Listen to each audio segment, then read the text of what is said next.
A woman told me the other day that her utility bill is $1,200 a month.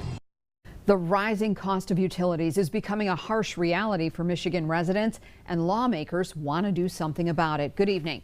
I'm Ann Emmerich. Today, Michigan lawmakers met to talk about legislation that would stop surprise bill hikes by locking in utility rates for years at a time. News 10's Jaden Hawkins joins us live in studio with what these changes could mean.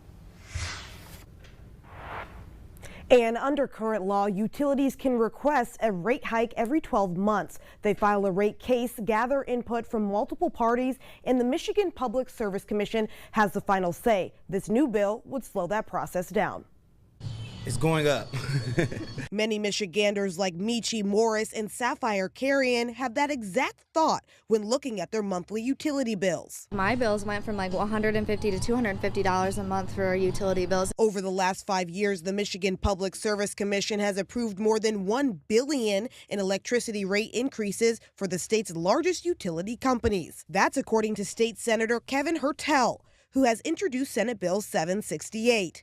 Right now, utility companies can ask the state for rate increases every 12 months. This bill would limit those increases to once every 3 years. The intent of the bill is to limit these increases year over year, so we want to make sure we deal with that.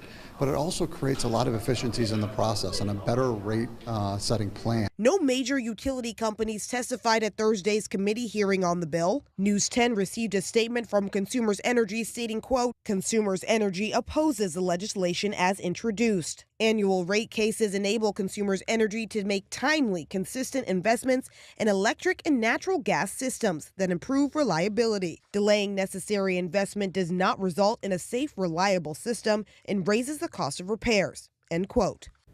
News 10 also received a statement from the Lansing Board of Water and Light. The utility says it is not governed by the Michigan Public Service Commission. All right, Jaden, thank you. Senator Hertel says they are still in the early stages of committee hearings. He plans to work closely with all partners to create fair legislation that can pass both chambers of the legislature. It has been